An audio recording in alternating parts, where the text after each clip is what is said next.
दूल्हा तैयार है, बारात निकल रही है, ढोल बज रहा है, लेकिन अगर बारात में शराब दिख गई तो? और जगह का तो पता नहीं, लेकिन अगर उत्तराखंड के इन गांव में ऐसा हुआ तो सिर्फ नाराजगी ही नहीं, 1 लाख रुपए तक का दंड भी झेलना पड़ेगा।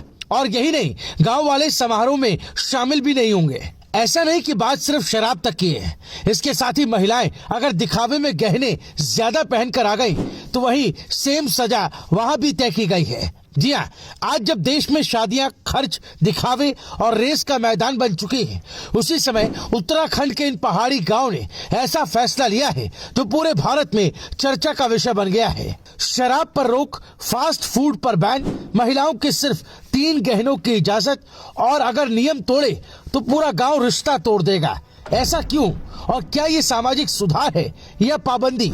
इस सवाल का जवाब आपको आगे मिलेगा, लेकिन उससे पहले जान लीजिए कि उत्तराखंड के जौनसार बाबर क्षेत्र में ग्राम सभाएं सिर्फ पंचायतें नहीं बल्कि सामाजिक दिशा तय करने वाली ऐतिहासिक केंद्र मानी जाती हैं। और इस बार यहाँ से निकल कर आई है एक ऐसी पहल जिसकी गूंज पहाड़ से मैदान तक सुनाई दे रही है। खत शैली क्षेत्र के 25 गांव ने एक बड़ी बैठक की। गांव ने समाज और संस्कृति को बचाने के लिए 9 सख्त फैसले ले डाले। सबसे बड़ा फैसला, शादी में शराब पूरी तरह बैन। गांव में अब न विदेशी शराब चलेगी न बियर।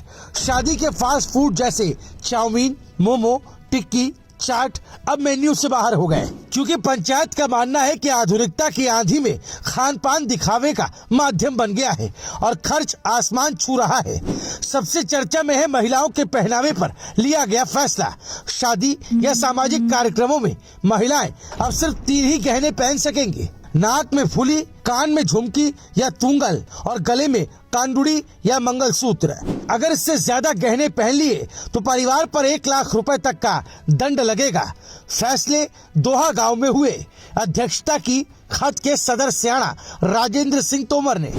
और विशेष बात, सभी फैसले सर्वसम्मति से पास हुए, यानी गांव खुद फैसला ले रहा है, गांव खुद उसका पालन कराएगा।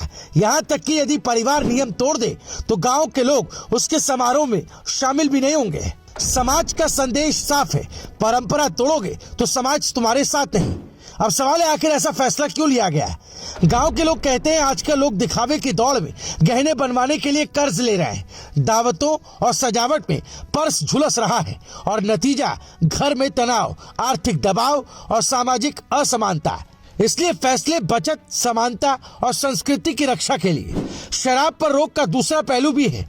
कई बार बारात और भोज में शराब झगड़े, विवाद और तनाव की वजह बन जाती है। ऐसे में पंचायत ने कहा, शादी तो खुशी का समारोह है, न कि समस्याओं का। अब बात फास्ट फूड की।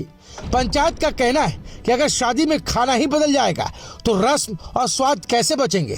इसलिए दावत में वही परंपरागत व्यंजन बढ़ावा पाएंगे जो पीढ़ियों से पहचान रहे हैं।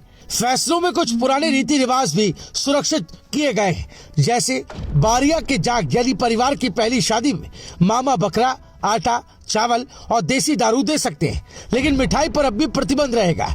कारण, फिजूल खर्ची को रोकना। अब बात जौनसार के सबसे महत्वपूर्ण सामाजिक परंपरा रहीणी भोज की। रहीणी भोज में पूरा गांव आमंत्रित होता है। अब यहाँ नए नियम लागू होंगे। मिठाई और फल चलेंगे, लेकिन गिफ्ट, ड्राई फ्रूट और चांदी का सिक्का बिल्कुल बंद। उद्देश्य मेहमान नवाजी बोझ नहीं, परंपरा बने। ये फैसले पहले भी अन्य गांव ले चुके हैं। खारसी, मानुआ, गेहरी, कंदाड़, इन गांवों में भी महिलाएं केवल 3 सोने के गहने पहन सकती हैं। क्यों? क्योंकि एक परिवार दिखावे में लाखों खर्च करता है तो दूसरा परिवार मजबूरी में कर्ज में डूब जाता है। और सबसे बड़ी बात, ये फैसले किसी पर थोपे नहीं गए। गांव खुद बैठा, खुद चर्चा की और सर्वसम्मति से निर्णय लिया, यानी लोकतंत्र उस रूप में जैसा सभ्यताओं ने सबसे पहले देखा था। अब सवाल उठ रहे हैं, क्या ये सामाजिक सुधार है या व्यक्तिगत आजादी पर रोक? कुछ लोग कहते हैं समाज खुद सुधर रहा है, कुछ लोग कहते हैं ये पाबंदियां आगे जाकर हद से बढ़ सकती है। लेकिन गांव का तर्क साफ है, अगर समाज खुद फैसला ना ले तो कौन लेगा? तो क्या बड़े शहरों में भी ऐसे सामाजिक निर्णयों की जरूरत है जहाँ कानून नहीं बल्कि समाज खुद बैलेंस तय करे? ये सवाल सिर्फ पहाड़ का नहीं, पूरे भारत का है। अगर आपको ये रिपोर्ट जानकारी पूर्ण लगी तो वीडियो को लाइक करें, शेयर करें, कमेंट में अपनी राय लिखें और चैनल को सब्सक्राइब करना ना भूलें, क्योंकि हम जमीनी मुद्दों की असली पत्रकारिता आप तक लगातार पहुंचाते रहेंगे।